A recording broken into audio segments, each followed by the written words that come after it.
Hello and welcome back to the Problem Half podcast, episode 5. Today I'm happy to say that I'm joined with Jake O'Connor, the founder of Let's Talk Mindset.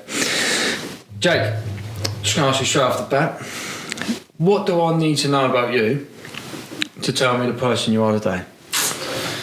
Well, where do I begin?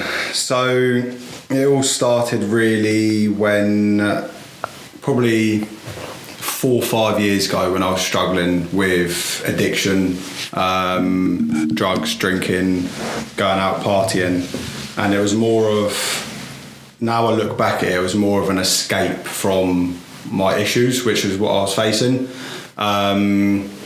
Lost 2 friends due to drugs and addiction really, and that obviously had a big part of what I'm doing now. And I went travelling, so I was kind of deflecting it a lot, and I wasn't really kind of facing my issues head on. There was a lot of deflection in regards to the issues which I was facing, and obviously drugs help you escape those issues, don't they? And it was really more, I went travelling, I went to Hideout in 2022, the festival in Croatia. Yeah. I come back and I just thought, what am I doing? Like, what? I've got no purpose. I'm in a job which isn't really giving me any kind of satisfaction, purposeful, wasn't really giving me any fulfillment. And I went away travelling to Asia, and it just made me think, like, there's so much more to life than just going out to the pub, drinking, doing drugs every day.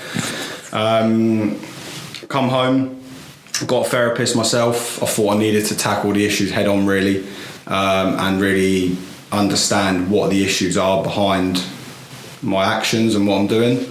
And then obviously, got my therapist Dan, and he's helped me massively along the way. I've still got him today, and those conversations really do help you understand what you're facing and the struggles you're facing.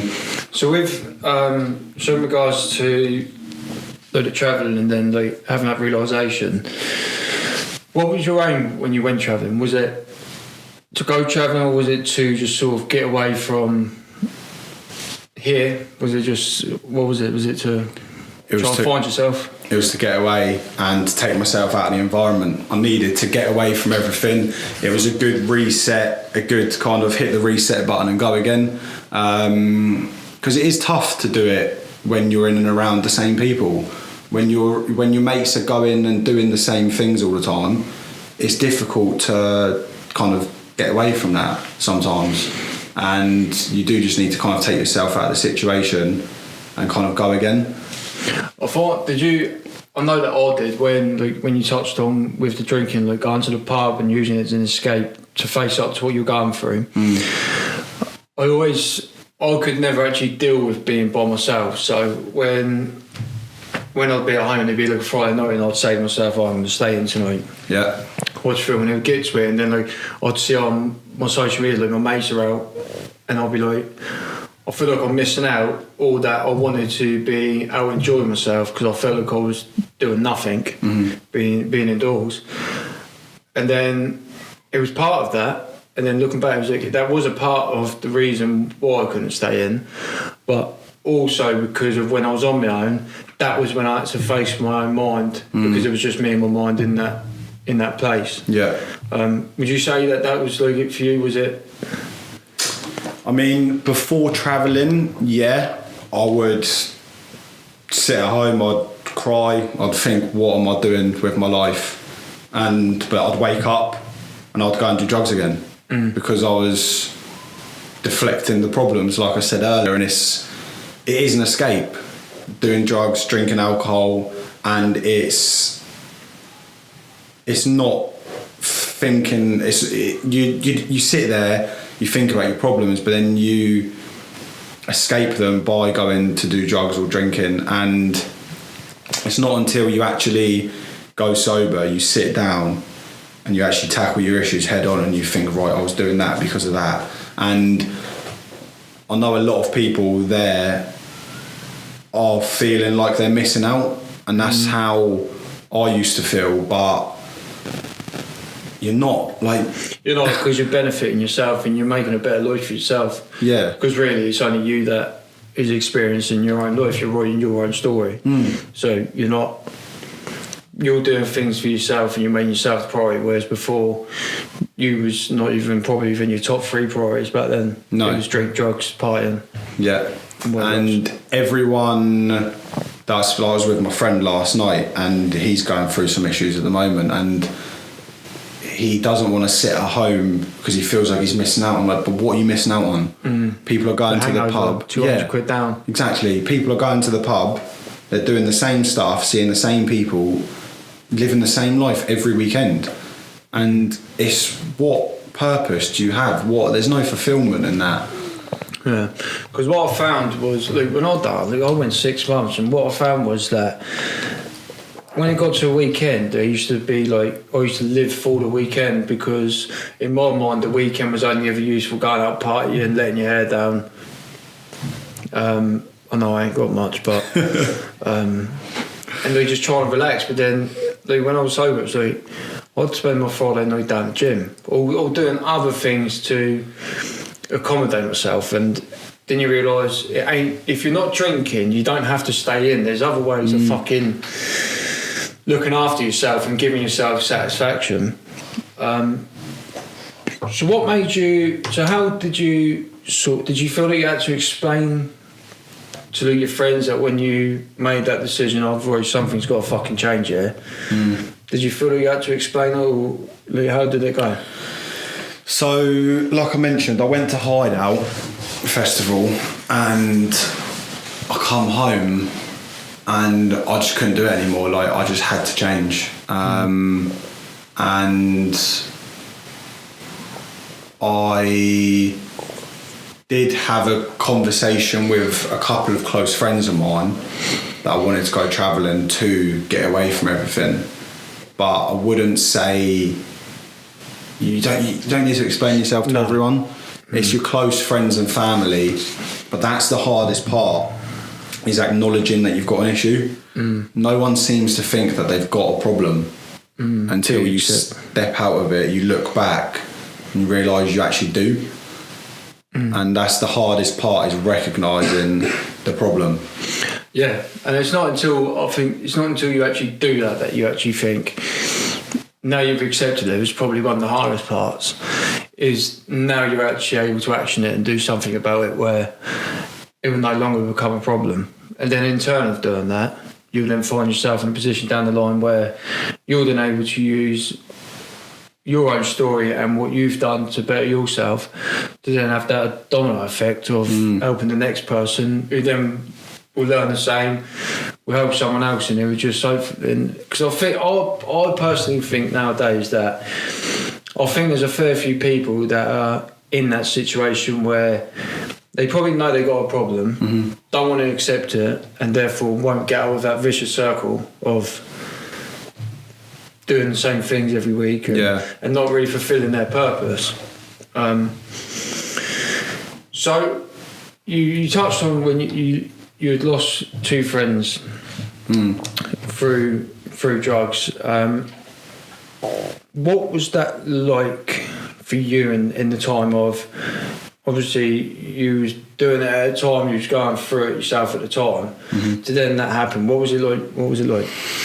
So my first friend was Alfie. Don't know if you know him. Yeah, I know his brother. And that was 3 or 4 years ago now, and we weren't best friends. We were friends, but he wasn't my best mate. But obviously, still very sad, and I was around everyone else that was grieving at the same time.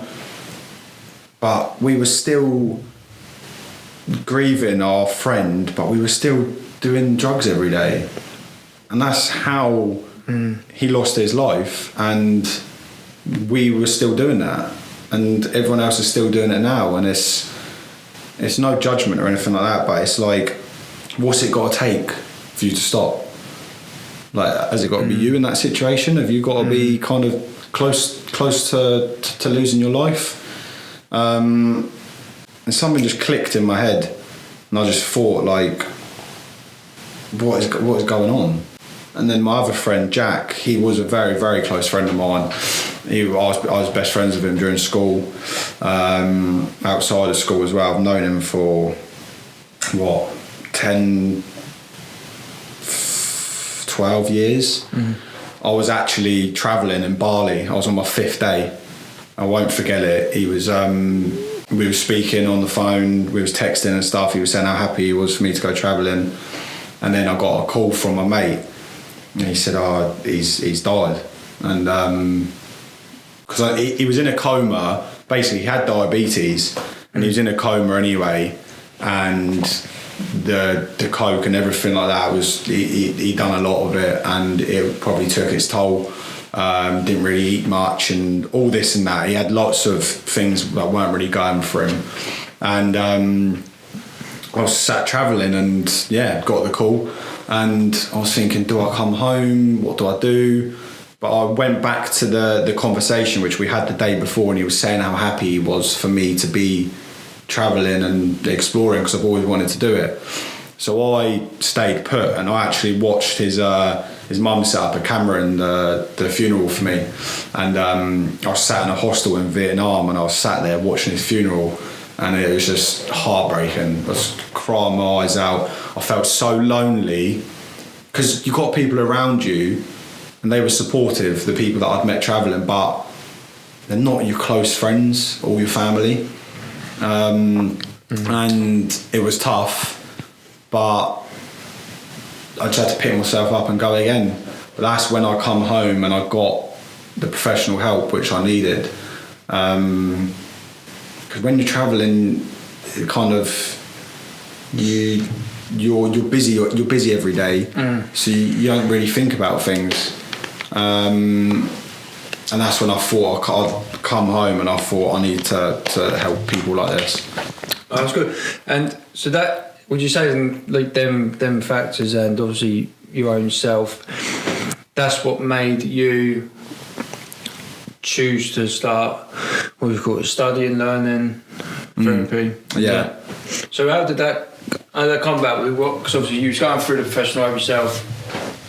Like you say, you still have it now, which I think is good, because like even with this, like the conversations I have with this podcast, I think it's important to still, even though, how can I put it, you're not being, I guess a mentor of some sort, because you're the one having the conversation, you're the one hosting the conversations, and the subjects have been spoken about. But it's still important to talk about your own mental health and your own state of mind, even though you're doing, I'll put a vertical, not a profession, but you know, that hobby you're in control of. So you're still going through it. Was there a point, the point where you said, right, I've got to do something about this? Did you have like an action plan of how you plan to do it, or was it straight therapist because of what it's doing for me? Yeah, so I came home, got a therapist myself through Dan, who's my therapist at the moment, and I just loved how he helped me and how he lives a life of fulfillment and helping people, and that's what I wanted to do. So I asked Dan how he went about it, and he forwarded me on to a company called Quest, and he forwarded me on to them. It's called Quest Cognitive Hypnotherapy. So in answer to your question, really, I didn't know that I was going to do it. It kind of fell into my lap because I was so impressed with what Dan was doing with me. I wanted to then do that with other people as well. So yeah, I mean, it's just my absolute dream to, well, in May I'll be qualified, and obviously, as you know now, I'm trying to get practice in with people, and even the practice sessions, they help people so much, and it's free at the moment as well, which is even better. And I'm learning and I'm helping people at the same time. So then when I qualify, I can be the best possible therapist and help people even further. And it's just, it makes me so happy to think that I can do that. And the thing is, you never fail. You always learn. You can never you never fail someone, and I think, and it's like when you touch on Alfie, I was speaking to Darren, and I'm really close with his brother, and he was saying that he wishes his brother had the support that's available, and he wishes that he had that availability to help him. Yeah. And I think that's the thing, is that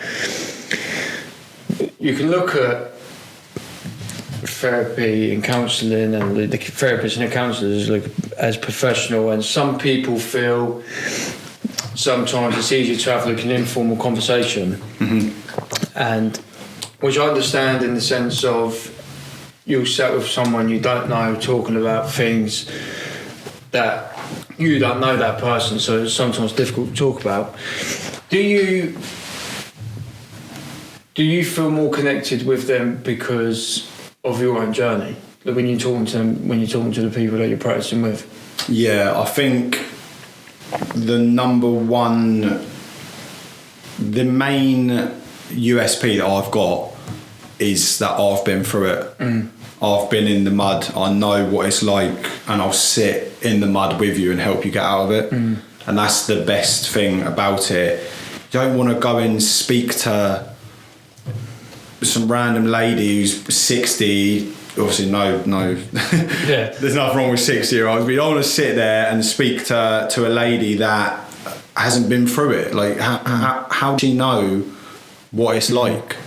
Yeah, because that's what I found difficult when I've done it. When I went to therapy a couple of years ago, and I couldn't take to it because I felt more judged, and I didn't feel a sense of relief coming out of it. It was almost like I was just waiting for the next bit to get to the point where I had to speak about what was going on, and I come away from it, and I felt this probably doesn't do any purpose for me. It probably does the complete opposite and pushes me away. Yeah. So I think, like you say, being relatable is definitely like a key factor for helping people, and especially it's easier talking to someone that's been through it, like you saying, with like the drinks and drugs, and like I said about how I used drink and then going out to suppress what I was going through. Yeah. What would you say is your biggest challenge doing it? I mean, I'm very early days yet, but I know for a fact, well, I think the stats are 70% of therapists burn out in the first 2 years. So not many people make it past 2 years because of you need to know to not take everyone's problems on. Yeah, not being an anchor. Yeah, it's difficult. But we have supervisors, so as a therapist you legally have to have a supervisor. So if you are kind of facing any issues yourself, you then speak to someone about that, because if we bottle it up ourselves, what good are we offering advice and support to them? Exactly. I was going to ask you as well, in regards to the therapy, was that CBT therapy that you had? Do you know? Just sat there, just talking about your problems. Yeah, sat there privately, privately, yeah. Because with the difference between CBT and what I do. Yeah, good. I was about to ask you about if you could help me understand what it was. So yeah, go for it. So CBT is more sit there talking about your problems, and the difference is with what I do, cognitive hypnotherapy, we don't talk about your past experiences unless we're going to change them. So CBT, you're sat there, you're talking about whatever's happened in the past, and then like, all right, cool, speak to you next week, and just leave it. And you walk out of that room, and you're sat there, and you're going crazy. Exactly, look what I experienced. You've got a million things going on, like why's it happened? Why is this? Why is that? But we have 15 different techniques that we can use. Because in a nutshell, your unconscious controls your reality tunnel, really. Your unconscious is in control of 80% of what you do, really. So we kind of put you into a trance. We're not sat there with a clock. But you go into a trance, a very relaxed state, and we prime the unconscious mind. with a solution state as to how you want to be. So that's why we're different, because we can talk about your past, but we only talk about your past to change your past. Whereas CBT, they'll sit you down and talk about your past, and they won't change it. And that's the powerful thing about it. And not every technique will work, but there's 15 that we can choose from. Yeah. And we give you kind of work to do outside as well. Most therapy happens outside of sessions. So there's a thing called word weaving, and it's priming the unconscious mind to, say, for example, you've got anxiety, and the words which you've brought up to me are, I don't know, you want to be confident, happy and relaxed or something. So I'll put into a word weaving that to prime your unconscious mind to feel happy, relaxed and confident, for example. And it's stuff like that. It's so powerful to be able to do things outside of the therapy sessions as well, because it's all well and good having an hour a month or a week or whatever it is, but what about the other 7 days in a week? So I was watching something and they talk about, you've got picture each day that you've got 24 chips. Yeah. And who was that? I heard that. Was it Chris Williamson? Yeah, muy bien him with Stephen. 1 or 2. You place 8 chips. Yeah, to sleep him. So it's how 2 for the gym. Stephen Bartlett, wasn't it? Yeah. And that's exactly that's how you made it spring to your minds, because like you're saying, you say if you spend 1 chip on that session, what's the point if you're going to spend some other chips just doing what you was doing previously before the session? So what do you do differently, like in terms of what you was doing before? What changes have you made within yourself to get to where you are? What haven't I changed? I've changed everything. I've changed I wouldn't say I've changed my friendship group, because that's probably wrong. I'm selective of who I spend my time with. Yeah. And that's not me being arrogant and saying I'm better than you. No. It's noticing that those people weren't really serving my life very well, to be honest. And that's life. You do have to cut people out, and there's no disrespect to them. It's literally you just, and again, it's you're making yourself the priority, where you're not doing things to please the people and the people that's around. It's you've put yourself first. So you ask yourself, who do you want to sit at the table with? Who do you want around your table? And I think you learn that as you get older. And the people that used to ask me to go to the pub on a Friday, if I turned around and said, let's go for a nice coffee and a walk this Friday, they'd probably look at me laughing and go, fuck that. Yeah. That's all it is. It's just you're doing it to fulfil their sense of enjoyment. I was speaking to my mate last night and he said, I have people kind of basically taking the piss out of what you're doing.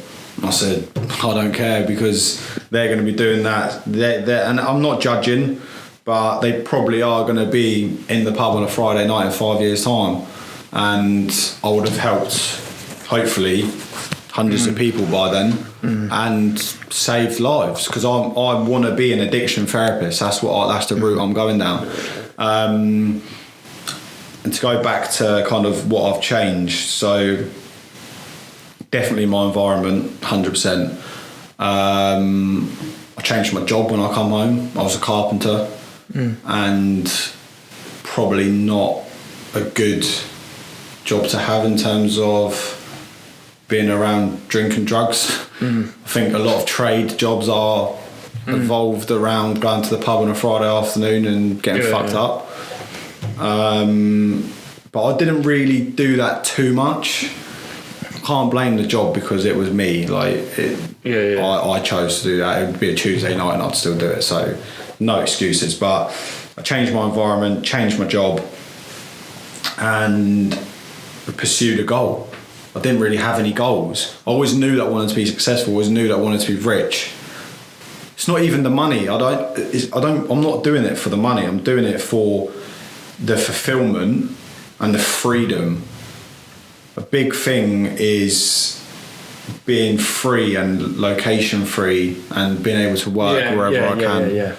And not being held by your own time. You're able to have that freedom of the luxury of your own time. Yeah. Is you're able to sort of do stuff when you please to do it. Mm-hmm. And being able to do what I love doing is travelling. Mm-hmm. So to be able to, I'm not saying I want to go travel the world and work and stuff, but to be able to think, go to Spain for a few weeks and still be able to work at the same time. Yeah. And it's just helping people. That's the main thing. I just want to help people. And obviously where I was in that position and I struggled, I want to help people get out of that. Mm. What was the journey like when you was going through that transition of you made that decision, you know, everything's got to change. You knew what changes to make, like you say, you went and got a therapist. How did you go about, say if there's someone watching now that is going through it and they will watch it and go, fuck me, there you go, there's my little kick up the arse that I need to get myself going. What was it like? So in terms of the stop drinking, what was that like in terms of you've gone from drinking like weekends and maybe during the week, like the drugs, and to put that to a stop? Was you sort of alone for a bit? Was you?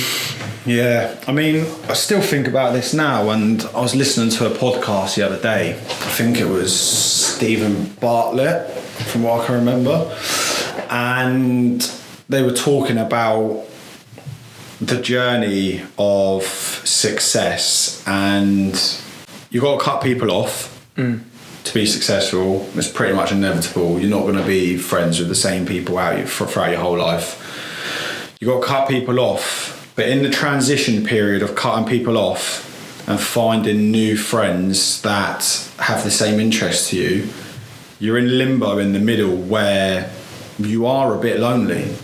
Like, I do sit at home sometimes and think, should I just be out down the pub? Then I think, no, I need to be strict. I need to be disciplined, because I will find people that have the same interest to me. And it's not like, don't get me wrong, I still see friends, I still go out. Like last night I went for food, I went for drinks, I went for food and went down to Southampton. And like, I do still go out and see my friends, but not as much as what I did. And I'm thinking, and I do sometimes think like, am I missing out? But then I snap back and think, just no, bring yourself back to. I'm not. And that's what anyone that's struggling, really, I have to say, the one thing I have to say is you're not missing out. If you've taken yourself out of that situation for a reason, you want to change, and you have to change your habits, your environment, your behaviours to change. Because if you're doing the same thing every day, you're going to do this. You're going to stay the same. You're not going to change. You can't expect a change if you're not going to change. Yeah, if that makes sense. You sort of have to accept it within yourself, because you can only help yourself. Even if it's accepting help from others, but you can't actually accept it until you accept within yourself that you need help. And it is hard. And I was with a couple of my friends last night, and one of them was saying that he sits at home and he just sits in his bed and just cries sometimes. And there's so many people out there that are struggling, that don't speak out or don't realise that they're addicted. They think, I can stop tomorrow. But then they're like, nah, I'm not going to stop tomorrow, I'll stop the next day, and then the next day. How many times do people like, I'll fucking murder for it? And it's like, even little things like, I'd say to myself, I ain't getting no takeaways this month. But then I'll go and get a fucking McDonald's. Yeah. You know what I mean? I think, and I think what we do as well is we make promises, or we say that we're going to do this commitment, that commitment. But it's actually it's more the ones that we do that we don't say out loud. So if you say that you're going to get up at this time, you ain't going to tell people that you plan to get up at that time, but No. then when you get up at that time, you achieve like the things in the morning. Like say like, with your therapy stuff, like you might say, I'm going to get up early tomorrow morning. I'm going to do some studying, and then go about my day. And it's like, if you don't do it, you've made that promise to yourself, and you've shown yourself that you can't keep that promise. Yeah. You're sort of declining your own motivation to achieve it. So I think you've got to make the little promises to yourself, as well as making the changes that, not publicly, but people will see that's going on. Yeah, I would also say is if you live with someone or anything like that, tell them that you're going to get up at 5 tomorrow. Keep you to it. Yeah, and if you don't, it's being held accountable. Yeah. If you don't wake up at 5 tomorrow, then they could be like, wow, why? And they can hold you accountable. It's exactly the same as what I do at work. I work in recruitment full time at the moment, and we have a meeting on a Monday morning. We say what we're going to do for the week, and then at the end of the week we have a debrief and say, right, did you do that? Did you do that? And if you say no, they're like, why? You're held accountable. Yeah, and I think as well that you'll notice sometimes that people say, "Oh, I couldn't," or or they make it, and they, just within that first word, it's like, okay, there's your excuse. Yeah. It's not that you couldn't; it's that you didn't. Yeah. You didn't want to. It's not that you couldn't because of this, that, and the other. Oh, I went to bed late last night. Go to bed earlier. Yeah, you're priming your unconscious mind for that result, and there's a thing called external locus of control, ELOC, and internal locus of control, which is ILOC. And if you're ILOC, no external factors can change you or affect you. So let's say, say you wanted to go to the gym in the morning. And it's pushing down with rain. Yeah, or someone's annoyed you. Yeah. You've had an argument with your missus or something the night before, and you're like, oh, I'm not going tomorrow, I'm pissed off, blah, blah, blah. That's ELOC. You're in an ELOC mindset. You've let an external factor affect your habits or your life. What our goal is in hypnotherapy is to help people adapt and move into an ILOC, internal locus of control, where nothing can affect you and you are the driver of your life. Got you. Does that make sense? Yeah, I think that's quite good actually. Yeah. So I was thinking so it's the transition of say like you say like the argument with say if you had an argument with Miss before you was going to the gym next day and you'd let that affect you going to the gym. You transition them into being that won't affect what your mission is. Yeah. So that's the internal process of eliminating that external. Yeah, so no external factors can change or affect what you do day to day, in a nutshell, really. But because not a lot of our problems are either made up in our head that haven't even happened. Yeah. Like we're worrying about the future, we're worrying about the past, or that's why I practice meditation as well, because it's about being present and it helps you move those thoughts. Because I sit there and worry about things sometimes in the future. Yeah, I think we all do. Yeah. I used to be mad for it, and it wasn't until I was just sitting and I just thought, just bring yourself back to where your feet are. I think so what if fucking this might happen? I said it in the last one, and we was chatting before we even started recording. I said when I done the first episode, I was not really excited. I was more nervous and shit myself because I thought, what if I fuck it? What if I fuck it up? Yeah. What if it goes wrong? What if it doesn't look right? What if it doesn't sound right? And it went perfectly fine. I was in such a shit state of mind coming up to it because I made up scenarios in my mind that weren't even real and hadn't happened yet. Yeah. So practice sessions, which I do, for example, with my course, at first I was like, fuck, I was nervous, I was scared. And I spoke to my therapist, I was like, look, how do I get into your shoes? He was like, just practice, that's all you can do. And I even spoke to, it's kind of like a well, it's a big business really. There's about 5 or 6 therapists within the business. And I spoke to the owner of the founder of the business. I said, look, Kieran, how are you so good? Like, how have you built this? And he said, I just practice. And I was worried at first.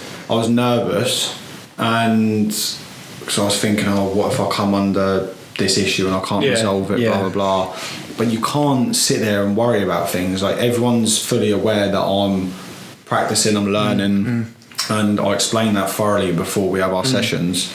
And if you're sat there and you're worried about things, it is going to reflect onto the practice sessions or anything that you do. Like even this morning, I was a little bit. This is my first time I've ever done anything like this, and I was a little bit nervous. And then I sat down and I thought, why? It's a conversation. Like I found that. We've done, this is the 5th, but I've done some before where we just recorded the audio, and when you know the cameras are there, but you forget them because you just haven't. It is just a conversation, and I think if you took all this away, that's what should be happening. That's the reality. This is what should be normalised. There's 2 people just sat down in a safe space where they're having a conversation about their mental health and their journeys and what they've done and how they've achieved this, how they got to this decision, and it's the way it should be. But I think nerves are normal. I think being anxious is normal, but it's just how you learn to control that. Yeah. And if sometimes you don't know the answer to that, then that's when you go and get your voice. Yeah. Yeah, definitely.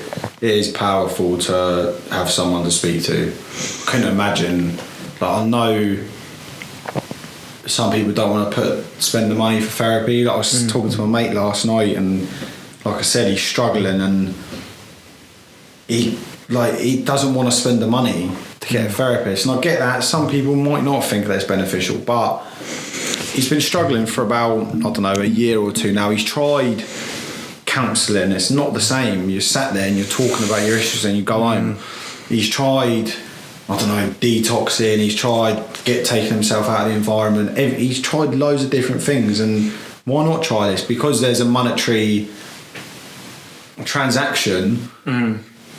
People don't want to put the money into it, but I said to him last night, you are your biggest investment. Like, I invest over £1,000 a month into myself, into the course, into my therapist, I've got a fitness coach, I've got everything, because my health and well-being is the foundation of my business. If I'm not performing to my best, then my recruitment goes down the pan, this goes down the pan, everything. Exactly. And I was reading in a book the other day, and it said like the foundations of your life and what you're doing is, you got to think of it as like you're the table, and all your family, your job, your finances, your health is all the stuff that's on the table. If you yourself aren't built on foundations, and you're not solid within yourself, and you're not stable, that table is not going to fucking last long. No. Before it breaks and all the other stuff on top of it goes down with it. Exactly. So yourself, and you've got to make yourself your priority. You've got to make yourself your priority. I used to be murder for it. I used to turn around and I used to find an excuse to go out, or I used to just say yes. But then I learned that, you know what? Sometimes it's always say no. Just for my own benefit. Yeah. And I think once you start prioritising yourself, you actually reap the rewards of that. Yeah. What did I read yesterday? I think it was the things you say yes to, you're also saying no to some things. So say, for example, I mean, that's probably the dumbest way to put it. I'm sure it was a bit more, I'm sure it was fancier than that. But in a nutshell, really, you're saying yes to go to the pub, but you're saying no to sobriety or something, or you're saying yes to doing drugs, but then you're saying no to a purposeful life or whatever it is. And it's true, like, you are, and vice versa. When you're saying no, you're saying yes to some things and whatever, but the decisions you make do have an effect. And I think the most important thing as well is that when it's to not actually like just deal with it yourself. Like you're saying, like, you can. There's no such thing as can't, because you can. If you wanted to fix yourself, there is a way you can do it yourself if you work on yourself and you put in the motivation and the commitment to do it. But I think getting help and getting a voice of people, and in some form, could be even if you just go to a family member and say, look, I'm struggling with it. What can I do? Or what should I do? And it's like, if you replace I with we, illness becomes wellness. And I think being isolated in your problems can sometimes be that detrimental factor, because it's only you and your mind, and let's face it, that's a one-way battle. If your mind, if you're in a shit state of mind, that fucker's going to win up there. Yeah. Fuck. We're going to have to cut that bit. No, we'll keep that in. I lost my train of thought now. But yeah, like, what would be your bit of advice if someone was watching this now that is in a state of mind where they're in limbo, or they're in that vicious cycle of going to the pub every weekend, getting out their face, hangovers come down, and they want to change that, and they want to forget about the fear of losing friends, the fear of missing out, and they just want to make a better version of themselves. Because I can remember when we used to go and watch Pompey, and on the Clayton, we're fucking, you're drinking at 6 o'clock in the morning, smoking like a trooper. Yeah. And to see the person you are now compared to then, you can see it even just in just the way you look, how healthy you look. What would be your main bit of advice? What would be your starting factor for someone to do it? I'd say there's a good few pillars, really. One of them, it's going to be, people aren't going to like it, but you do have to cut some people out of your life.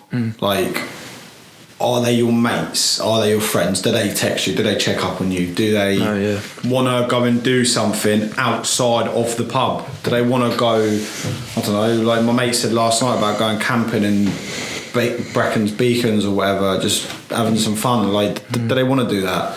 If they don't, are they really your mates? I don't know. It's down to the person to decide. But I personally would say no. The amount of people that I've cut off, don't hear from anyone.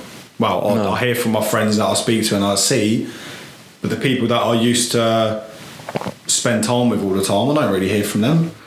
And that's because I'm not going to the pub and doing the things that they're doing, but I'm alright with that. And sometimes it's not even personal.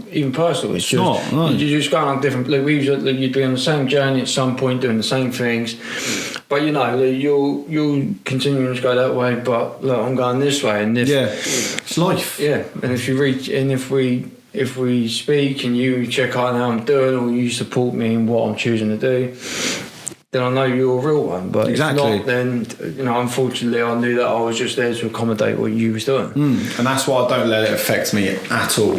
Nah. Don't take it personally, because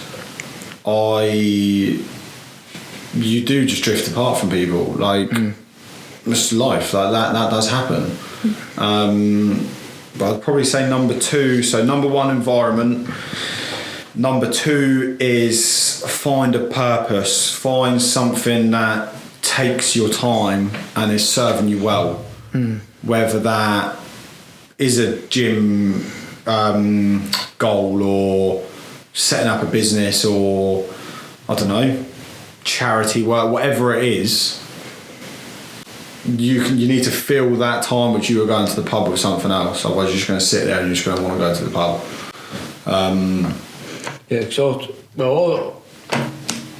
I'll tell people, but it doesn't really faze me. But I journal my feelings. So in the morning, I'll make a note of how I'm feeling in the morning. Yeah. And then I'll do the same before I go to bed. And it's like, if you'd asked me to do that before, I'd probably had a little laugh. Yeah. I thought, well, why? But just doing small habits that create a better self-care, I suppose, it actually creates such a big difference in the long run. Like now, if I look back, and I've done it for 3-4 months maybe, and if I look back, I could see, I guarantee if I looked at the first time I'd done it, and then like looked through, I would see just this effect of like positivity in the status of how it's going. Definitely. Reading, going out for walks. I would have never done that. I would never have done things like that when I was fucking dealing with hangovers and fucking whatnot. And I think you do, and when you're doing them things, you meet the right people along the way, and they're actual. I think you've got to be the dumbest person in the room when you meet new people. Yeah. Like now, I'm surrounded with people that, not necessarily Jack, but I'm surrounded with people who are more clever, they're more driven, but that's the way it should be, I think. Yeah, I think that's the way that it should be. Let's talk mindset then. So, are you in a position where if someone was struggling, can I reach out, have a conversation? Definitely reach out to me. I get people reach out to me quite frequently, to be honest. I had someone message me the other day, and he messaged me and said, "Wow, I've gone to get therapy now, blah blah blah." And I said, "Oh, was that kind of down to what I've done?" He said, "Yeah, 100%." Having people, I had someone. To be fair, I don't even know whose mum it was, but someone's mum messaged me the other day and said, I wish my son would listen to you, blah blah blah. He's got a massive ket addiction, and it's sad. It's breaking families. It's tearing families apart, and people just don't realise the effect that it has on people. And you don't, until you take yourself out of the situation, you don't realise. Yeah. But my DMs are always open for anyone. What's the best way of them to go over? What avenue's best? In terms of like to get in contact with in contact with me? Instagram. Yeah. We'll put the stuff in the description. But I would advise is that if you're someone that is weary of going to therapy or counselling because of the environment that, like the perception that you may think of being judged sat across the table from someone, what I would say is from knowing Jake then a couple of years ago to being pissed out at 6 o'clock in the morning going to watch fucking football, to see him compared to now being sat around this table and having that conversation, understanding the story and the journey he's been on, my advice would just be reach out, because there's nothing better than having conversations with someone that's been there and done it. Because what you do is you learn more having conversations with a person than you do reading any shit online. Not necessarily shit, but you know what I mean. Like reading stuff online, that's one way of learning, but having conversation, you learn a lot more. My personal take that is, but I think that is that is up there. But what's one thing that someone should do? In what? Life? What is one thing you stand by now that you would keep with you for the rest of your life? One action? To put you before anyone. Put yourself before anyone. Any one of your friends. I probably would go as far as saying family as well, in some circumstances. Obviously, love and care for your family, I'm not saying that, but make yourself your priority. Yeah, you have to look after yourself first. Fill your own cup. Yeah, definitely. But just going back to the pillars as well quickly, I'd probably say environment, definitely change your environment. The second one is have a purpose, have a goal. And I mean, the third one really would be just don't be afraid to be different. Like, I was speaking to a friend last night and he was going, it's so good you're doing therapy, blah, blah, blah. No one does it in Portsmouth that we know. And that's so true. Like, or if they do, it's not out there enough. No. Because social media is probably one of the most powerful things nowadays. Well, definitely. And that's one thing that I'm trying to grow. So when I do qualify in May, I've got my name out there, people know who I am and that I'm here to help. And that's the biggest thing, is people knowing that there is support out there and you're not alone. and that's why I've niched into addiction therapy, because I was addicted and I didn't know.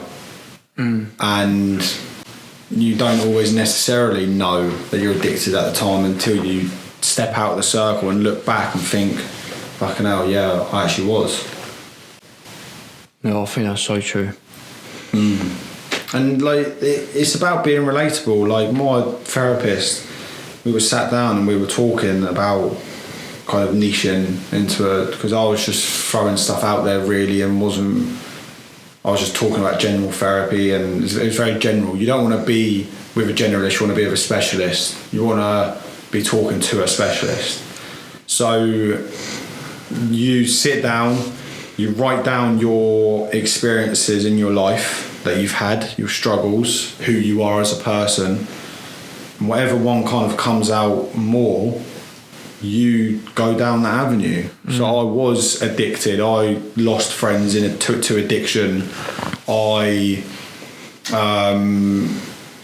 struggled. I was close to, I don't know, I was in a very, very dark place at the time. All of that stems into addiction. So that's what I want to help, and that's what I want to change, and that's what I want to do, as I want to be an addiction therapist that helps people change. Love it. But I think, like I said, and I'll say it now, is that seeing the journey you've been on is one that's compelling, because it shows that you can do it. You don't necessarily have to conquer your addiction and then go and be a therapist or do a profession. You can conquer your addiction and just have that self-pride of being able to say, you know what, I fucking got through this. Yeah, definitely. And two, like, the raising awareness of it is that you're able to actually give advice and you're able to advise people on what they should do. And like, you taking your own story, putting it into something that you're able to professionally give back is another avenue. Like this is a profession, but yeah. Really also via the suicide attempt, and I'll just use this as a platform to try and give the exposure to make people realise that you can get through shit times, and even the worst days only last 24 hours. I say that myself every day. If I'm having a shit day, okay, we'll have a shit day, but that'll be today. Yeah. Tomorrow we can start again. Yeah, yeah. And it's never actually all plain sailing. I think this other important thing is that it's never ever right. It's only, yes, when you're rock bottom, the only way is up. But that don't mean you're going to fall down and come back up and fall down and come back up. But you just got to stick at it. Yeah, it's consistency. Consistency is key. Listen, if you're struggling, reach out to us. I'm no professional. I'm no professional, but like, my social media, I'm always available. Fucking text. Don't care what time of day. If you're struggling, reach out to someone, because someone somewhere will listen. But Jake is there. We're going to put all of his stuff in the description for you. Get in touch if you want to speak to someone that is doing a profession that will have more knowledge and is reliable. Get in touch. But Jake, I think you're inspiring, mate, and I wish you all the best. Cheers, George. Appreciate it, mate. Pleasure.